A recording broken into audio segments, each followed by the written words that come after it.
Di balik gemilangnya sepak bola Indonesia, ada sosok yang namanya tak boleh dilupakan, Insinyur Soratin Sosroso Egondo. Bukan hanya pendiri PSSI, ia adalah pejuang sejati yang berani meninggalkan kenyamanan demi satu cita-cita, menyatukan bangsa lewat sepak bola. Beliau adalah Ketua Umum pertama Persatuan Sepak Bola Seluruh Indonesia, PSSI, pertama yang telah mengabdikan hidupnya untuk memajukan olahraga sepak bola di tanah air. Soratin lahir pada masa yang penuh dengan semangat nasionalisme dan perjuangan melawan penjajahan. Setelah menyelesaikan pendidikannya di Jerman, Soratin kembali ke tanah air pada 1928. Kecintaannya pada sepak bola tidak pernah padam, bahkan ketika bekerja di perusahaan bangunan Belanda, Sisten en Lausada. Meskipun duduk sejajar dengan komisaris perusahaan tersebut, Soratin merasa panggilan nasionalisme yang kuat untuk berjuang demi kemerdekaan Indonesia.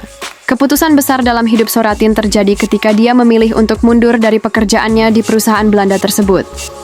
Meskipun menimbulkan ketidakpastian finansial bagi dirinya dan keluarganya, Soratin sadar bahwa nasionalisme dan cinta pada tanah air harus diletakkan di atas segalanya.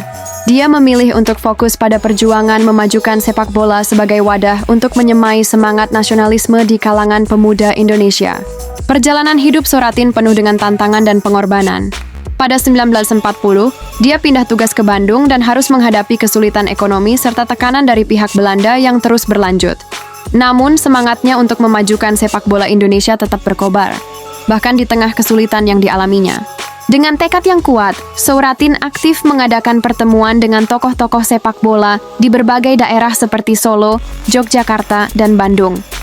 Pertemuan-pertemuan ini dilakukan secara rahasia untuk menghindari kecurigaan dari pihak kolonial Belanda.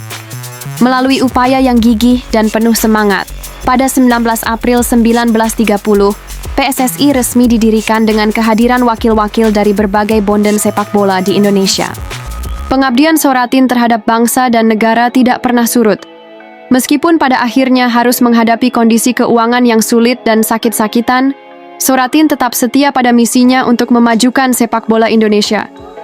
Dia tidak pernah mengharapkan kekayaan pribadi, namun satu-satunya hal yang dia perjuangkan adalah kebanggaan dan harga diri bangsa melalui sepak bola. Kematian Soratin pada 1 Desember 1959 meninggalkan duka yang mendalam bagi sepak bola Indonesia. Namun, warisannya terus hidup dan menjadi inspirasi bagi generasi-generasi berikutnya.